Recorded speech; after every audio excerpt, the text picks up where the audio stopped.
tough thing about this is there's two torque screws that are hidden back here. There's one on each side.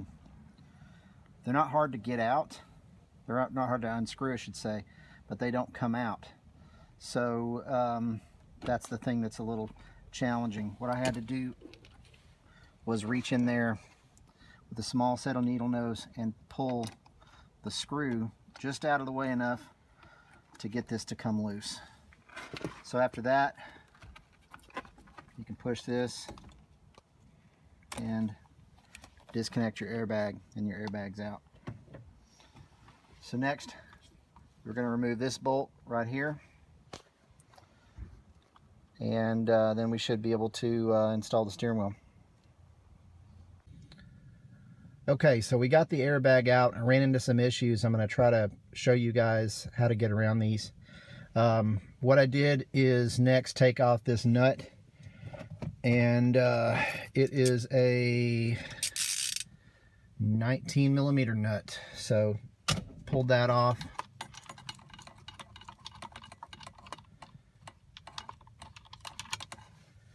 And disconnect this wire, this plug out of the way.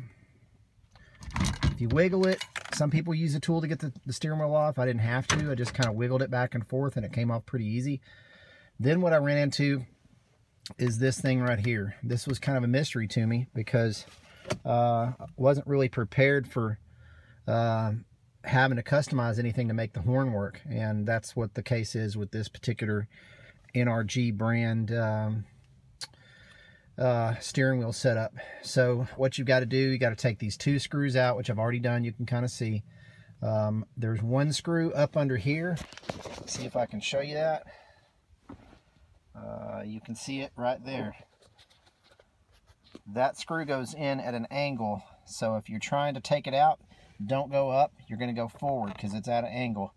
And if you keep trying to go up, you're not going to hit it and get it out. So once you get that out, this will pop out.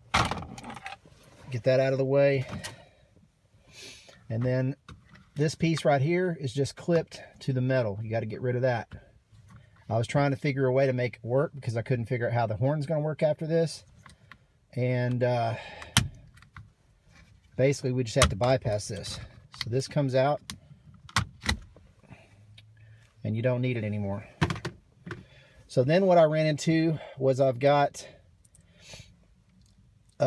this set of wires down here, and I was trying to figure out which one of these is going to make the horn work, because basically there's only two wires for the horn. So I was looking for one being a ground and one being the positive. This particular wire right here, you can kind of see the colors on this one. If I can get it to the light where it's not making the colors hard to see. Let's see. This one is red and white striped. That is a positive, and then this yellow wire over here is a positive. You've got 4 wires on this plug going to this assembly that we just got rid of, and you got 2 wires here. So what I finally figured out is the only thing that needs to happen is for this to work is this wire right here, rather. This red and white is the positive for the horn, and it's just got to ground out.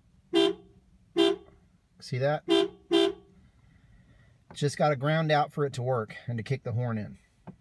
We're going to deal with the airbag later. I'm going to put either some resistors in there, or one of the guys on Facebook told me to unplug one of the sensors, I believe, under the stereo. But we're going to deal with that later. Right now we're just going to try to make the horn work, which is going to be a little bit tricky. I'm going to show you what I'm going to do.